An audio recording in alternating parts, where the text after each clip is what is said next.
Assalamu alaikum students. As you know, myself Malik Babar. I am your biology teacher as well as chemistry teacher. Today our topic is Rutherford atomic model. तो आइए पढ़ते हैं आज हम Rutherford atomic models. ठीक है, chapter number 2 ninth class है, structure of atom. Rutherford atomic model, सबसे पहले ये पता होना चाहिए कि रदरफोर्ड ने ये एटॉमिक मॉडल क्यों दिया। हाउ प्रोटॉन एंड इलेक्ट्रॉन्स को एग्जिस्ट कहते हैं कि एक ही वक्त में बेयक वक्त क्या है, साइमल्टेनियसली क्या है, प्रोटॉन और इलेक्ट्रॉन्स कैसे पाए जाते हैं एटम के अंदर। यानी कि ये पॉजिटिव चार्ज और नेगेटिव चार्ज, जिस तरह के ये इधर स्ट्रक्चर बना हुआ है कि पॉजिटिव और नेगेटिव चार्ज एक एटम में कैसे कोएग्जिस्ट करते हैं। ठीक है, इसका जो है वो ये मेन रीज़न था। उसके बदले में एक क्या है जो है वो इसको अचीवमेंट हासिल हुई कि इसने क्या है, प्लम्बिंग थ्योरी को क्या है, रिजेक्ट कर दिया रदरफोर्ड ने। ठीक है, उसके बाद जो इसकी डिस्कवरी थी 1911 में, क्या है, इसने जो है वो एक्सपेरिमेंट परफॉर्म किया। एक्सपेरिमेंट परफॉर्म करने के लिए उसको जो है वो रिक्वायरमेंट्स क्या क्या थी। ठीक है, उसमें क्या है, गोल्ड फॉइल उसने यूज़ की, सोने की बनी हुई एक प्लेट यूज़ की, और उसकी थिकनेस क्या थी, 0.00004 सेंटीमीटर। ठीक है, इसकी इतनी मोटाई थी। वो इतनी मोटाई क्यों थी, ताकि इसमें से जो इसने अल्फा पार्टिकल यूज़ करने थे वो क्या है, ईजीली क्या है, पेनिट्रेट कर जाएं। ठीक है, उसके बाद रेडियो एक्टिव सोर्स से मुराद है कि कुछ एलिमेंट ऐसे होते हैं नेचुरली तौर पे जिनका एटॉमिक नंबर क्या है, 83 से अबव होता है। लाइक दैट यूरेनियम ले लें, कोई भी ले लें, तो उसमें क्या होता है कि वो एलिमेंट्स जिनका एटॉमिक नंबर क्या है, 83 से अबव होता है, वो क्या है, वेरी अनस्टेबल होते हैं। इससे मुराद ये है कि वो रिएक्टिव होते हैं। अगर उसको कोई एलिमेंट ना भी मिले रिएक्ट करने के लिए, तो वो क्या है, थ्रू आउट लाइफ क्या है, रेडिएशन से खारिज करते रहते हैं, और अल्टीमेटली क्या है, वो अपने जो खुद को तो वो तबाह कर देते हैं, लेकिन उनसे क्या है, नेक्स्ट जो है वो बन जाते हैं न्यू एलिमेंट्स। ठीक है, ऐसे एलिमेंट्स जो कंटिन्यूसली क्या है, एनर्जी या रेडिएशन से खारिज करते रहते हैं और खुद को वो डिकम्पोज करके किसी नए एलिमेंट्स में चेंज हो जाते हैं, उनको हम बोलते हैं रेडियो एक्टिव एलिमेंट्स। ठीक है, तो वो हमारे पास क्या थे, सोर्स रेडियम और पोलोनियम थे। ठीक है, और उनमें से उसने कौन सा अल्फा पार्टिकल लिया, उनमें से हीलियम न्यूक्लियाइड लिया। ठीक है, ये जो है ना अल्फा पार्टिकल्स होते क्या हैं, ऐसे पार्टिकल्स जो कि क्या है, किसी भी मैटर में या किसी भी जो है वो मेटल या मैटर में से क्या है, पास होने की जो है ना वो सलाहियत रखते हो टू सम एक्सटेंट के, किसी हद तक है उसमें से क्या है, नफूज पजीर हो जाए। उसके बाद इसकी तीसरी क्या रिक्वायरमेंट थी कि फोटोग्राफिक प्लेट या इसने स्क्रीन यूज की। क्यों, ये एक थोड़ी सी ब्लैक कलर की बनाई है मैंने, ये इसकी प्लेट है, और ये जो आगे ग्रीन कलर सा लगाया है मैंने, कि ये जो है वो जिंक सल्फाइड की क्या है, कोटिंग की हुई है। इसके ऊपर क्या है, इसने वो सारे रिजल्ट देखने थे जो इसने क्या है, एक्सपेरिमेंट किया था। ठीक है, तो जो है वो एक प्लेट इसने ली जो कि किससे कोटेड थी, जिंक सल्फाइड से कोटेड थी। ठीक है, उसके बाद ये जो है वो ऑब्जर्व करता है स्ट्रक्चर ऑफ एटम को। जब इसने ये सारा जो है वो सेटअप लगाया, ये वाला सेटअप लगाया, ये इसके हीलियम पार्टिकल्स हैं या अल्फा पार्टिकल्स हैं।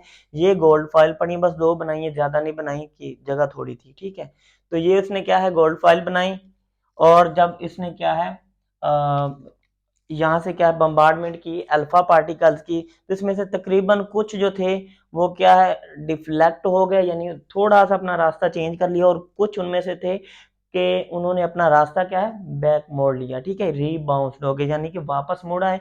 और कुछ तो जो थे रेडिएशन या जो है वो सोर्स जो था उसका रेडिएशन से जो इसमें से रेडिएशन निकल रही थी, वो क्या, कुछ जो है वो किसी भी पार्टिकल के साथ क्या है, जो इनसाइड द एटम था, ठीक है, उसके साथ लग के क्या है, थोड़ा सा डिफ्लेक्ट हो जाती थी। वो इनसाइड द पार्टिकल क्या थे, वो भी हम जो ना नेक्स्ट आगे पढ़ते हैं। ठीक है, उसमें क्या था, most of alpha particle pass through the gold file. ये देखें, सारे क्या है, अल्फा पार्टिकल्स हैं, वो सारे क्या है, तकरीबन मेजोरिटी केसेस में क्या है, सारे इसमें से क्या है, पास आउट हो रहे हैं गोल्ड फाइल में से। ठीक है, अनडिफ्लेक्टेड। ठीक है, कि ज्यादातर जो थे वो पार्टिकल्स वो ज्यादा से ज्यादा क्या उसमें से पास आउट हो गए, कुछ जो थे उसमें से वो मुड़ आए वापस। आउट ऑफ 20,000 फ्यू पार्टिकल्स, ठीक है, डिफ्लेक्टेड। अब ये जो थे इसने वो जो 20,000 जो है वो क्या कहते हैं, अल्फा पार्टिकल की क्या है, बम्बार्डमेंट की। मैंने तो यहाँ पे जस्ट जो है ना समझाने के लिए थोड़े से किए कि जो 20,000 क्या है, इसने बम्बार्डमेंट की अल्फा पार्टिकल्स की। उसमें से कुछ ऐसे थे जो कि क्या है, डिफ्लेक्ट हुए, और कुछ मतलब फेयरली लार्ज या कह सकते हैं एंगल पे, और जो कुछ ऐसे थे जो कि क्या है, कंप्लीटली रीबाउंड हो गए, यानी कि कुछ ऐसे थे उन 20,000 में से जिन्होंने अपना रास्ता मोड़ लिया, और उनमें से कुछ ऐसे थे जिन्होंने अपना रास्ता क्या बिल्कुल ही वापस ले लिया जहां से वो आ रहे थे, या बिल्कुल वापस मुड़ आए। ठीक है, उसके बाद रिजल्ट क्या थे इसके, कि ज्यादातर अब देखें इसमें से जो है वो अल्फा पार्टिकल्स क्या है पास आउट हो रहे हैं। तो इससे उसने जो है वो किया कि major part of the atom is empty, कि देखिए ये ज्यादातर जो एटम का पार्ट्स है वो क्या है एम्प्टी है। क्यों? क्योंकि यहाँ पे कोई भी ऐसी चीज उसके सामने नहीं आ रही जिसको क्या है जो इस रेडिएशन को क्या है मोड़ सके। ठीक है, ज्यादातर तो रेडिएशन उसी में से क्या है पास आउट होती जा रही थी, तो इसलिए उसने क्या नाम दिया कि ये ज्यादातर क्या है यहाँ से जो है ना वो एटम का साइज एटम का जो पार्ट है या उसका जो वॉल्यूम है वो क्या ज्यादातर एम्प्टी है। उसके बाद deflection show in a centre positive charge particle present card nucleus. इससे मुराद ये है कि ये शॉर्टकट फॉर्म में लिखे हुए मैंने जो है ना वो पॉइंट्स अपनी बुक साथ रखिएगा। दूसरा पॉइंट उसका ये था कि जो डिफ्लेक्शन है यानी कि ये वाली, ठीक है, डिफ्लेक्शन ये शो करती थी कि रेडिएशन आ रही है, कोई अगर चीज उसके सामने पड़ी है, ठीक है, वो सेंटर में यहाँ पे बोल रहा है कि deflection show in a centre, कि जब वो सेंटर में से गुजरने लगती थी रेडिएशन तो क्या है अगर वो थोड़ा सा उसके साथ टच होती हैं, ठीक है, तो वो क्या है अपना जो है वो रास्ता डिफ्लेक्ट कर लेती हैं, मोड़ लेती हैं। ठीक है, तो उससे जो है वो क्या उन्होंने साबित किया या उसने बोला कि इसके जो है ना वो सेंटर में पॉजिटिव चार्ज पड़ा जिसको उसने नाम दिया न्यूक्लियस। अब पॉजिटिव चार्ज उसको कैसे पता चला कि पॉजिटिव चार्ज है, क्योंकि जो उसने बौछार की थी या जो कहते हैं बम्बार्डमेंट की थी अल्फा पार्टिकल्स की वो पॉजिटिव चार्ज थे, और जो अगला जाके चार्ज जिसके ऊपर उसने स्ट्राइक होना था, ठीक है, इनसाइड या in the centre of gold foil, तो वो भी क्या था पॉजिटिव चार्ज होता था। ठीक है, तो उसको क्या है वो न्यूक्लियस का नाम दिया, और उसके ऊपर भी क्या था पॉजिटिव चार्ज था, क्योंकि पॉजिटिव और पॉजिटिव रिपेल ईच अदर होते हैं। ठीक है, थर्ड हमारा पॉइंट क्या है कि nucleus present in the centre, जो न्यूक्लियस था वो जो है वो सेंटर में था। ठीक है, इससे क्या है उसको दो अचीवमेंट हासिल हुई। एक तो उसने क्या है रदरफोर्ड ने प्लम्बिंग थ्योरी को रिजेक्ट किया, दूसरा क्या है उसने न्यूक्लियस को डिस्कवर कर लिया कि जो न्यूक्लियस क्या है एटम के सेंटर में पाया जाता है, और उसके ऊपर कौन सा चार्ज है पॉजिटिव चार्ज है, क्योंकि वो यहां से पता चला था उसने जब पॉजिटिव जो है वो alpha particle positive charge alpha particle की जब बम्बार्डमेंट की तो जब सेंटर में से टकराते थे तो वो क्या है या तो कंप्लीटली रिबाउंस हो जाते थे अगर वो थोड़े से एंगल पे जाके उसको लगते थे, अगर वो डायरेक्टली हिट करते थे मिड में जाके उसके, तो वो क्या है वो कंप्लीटली रिबाउंस हो जाते थे। यहाँ से उसने क्या है पॉजिटिव चार्ज पार्टिकल्स को जो है वो या पॉजिटिव पार्ट जो है ना एटम का उसने डिस्कवर किया रदरफोर्ड ने, जिसको न्यूक्लियस का नाम दिया गया। उसके बाद क्या है completely rebounce very dense and hard, short form में लिखा है कि कंप्लीटली जबकि आप देखें ये रेडिएशन जा रही है ये वापस मुड़ के आ रही हैं, ये क्या है कंप्लीटली रीबाउंस्ड हो गई हैं। वो क्यों? कि कोई इसके रास्ते में कोई वेरी डेंस कि कोई जो है वो कह सकते हैं भारी जो है वो स्ट्रक्चर पड़ा है और हार्ड है और सख्त पड़ा है, जिसमें से क्या ये अल्फा पार्टिकल्स नहीं गुजर रहे, उसको उसने न्यूक्लियस का नाम दिया। ठीक है, whole mass concentrated of the atom nucleus. ये बात जो है ना बड़ी समझने वाली है, इसलिए मैंने क्या इसको थोड़ा सा और मार्कर के साथ लिखा है कि whole mass of atom concentrated nucleus whole mass concentrated of atoms nucleus, वो क्या कि जो ज्यादातर जो मास है जो एटम का है वो बेस कर रहा है किसके ऊपर न्यूक्लियस के अंदर, यानी कि न्यूक्लियस एटम ही की बेस है। ठीक है, जो इसका मेन पार्ट है एटम का वो न्यूक्लियस है। ठीक है, ये बात आप लोगों ने याद रखनी। उसके बाद क्या है एटम जो है वो न्यूट्रल है, ये भी उसने जना अपने एक्सपेरिमेंट के रिजल्ट में देखा। क्यों? उसमें पॉजिटिव और नेगेटिव चार्ज की क्या है तादाद बराबर है, जब पॉजिटिव और नेगेटिव चार्ज क्या है बराबर होंगे तो वहां पे क्या है कोई जो है वो चार्ज एग्जिस्ट ही नहीं करेगा, जबकि न्यूट्रल हो जाएगा। एग्जांपल हमने यहाँ पे लिए कार्बन की, ये कार्बन लिखा है, इसका एटॉमिक नंबर होता है 6। अब एटॉमिक नंबर 6 से मुराद उसमें प्रोटॉन या इलेक्ट्रॉन क्या है 6 हैं, प्रोटॉन और इलेक्ट्रॉन की तादाद क्या है बराबर है। ठीक है, इस वजह से क्या आप देखें 6 ही इलेक्ट्रॉन है उसमें 6 ही प्रोटॉन है, यानी कि इलेक्ट्रॉन से मुराद क्या है नेगेटिव चार्ज है, जबकि प्रोटॉन से मुराद क्या है पॉजिटिव है। ये नेगेटिव और पॉजिटिव, यानी जब 6 पॉजिटिव और 6 जो है वो नेगेटिव आएंगे तो आपस में क्या इन्होंने अपना इफेक्ट को कैंसिल कर देना है, तो बदले में क्या है जीरो चार्ज मतलब न्यूट्रल हो जाएंगे। बाकी बच क्या जाते हैं न्यूट्रॉन बच जाते हैं, अगर एटम में देखा जाए तो वो क्या होते हैं न्यूट्रल होते हैं, उन पे चार्ज ही कोई नहीं होता। उसके बाद एक्सेप्ट इलेक्ट्रॉन के अलावा all other particles are fundamental of atoms are called nucleons.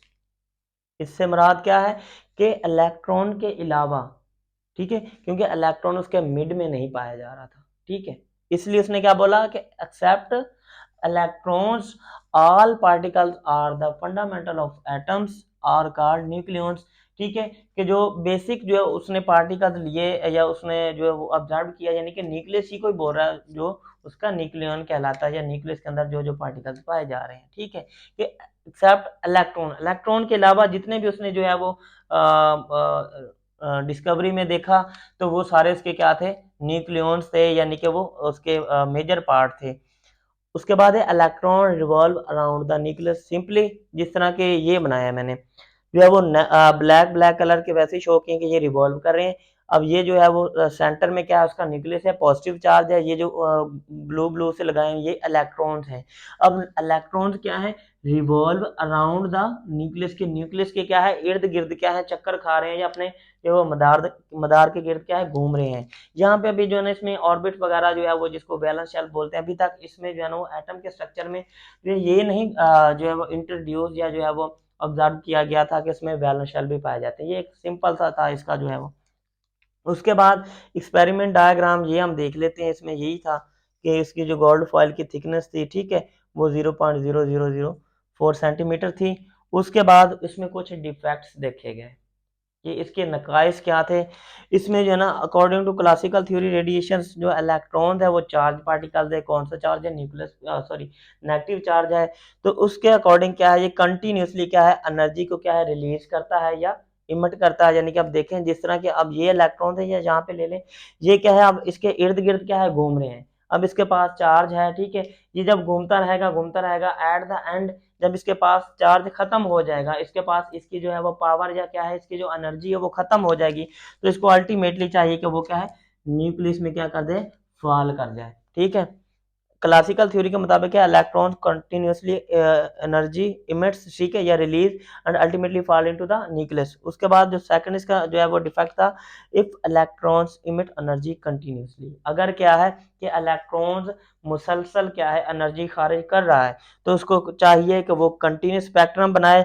लेकिन वो जो है वो सही नहीं था। लेकिन बाद में जो है वो बोहर ने जो है ना लाइन स्पेक्ट्रम जो ऑब्जर्व किया था, तो इसके अकॉर्डिंग जो था, रदरफोर्ड के अकॉर्डिंग के एटम को क्या है, कंटिन्यूस स्पेक्ट्रम बनाना। ये सबसे पहले स्पेक्ट्रम का पता होना चाहिए। ये हमारे पास क्या है, एक प्रिज्म है, यानी कोई भी शीशा होता है, ठीक है।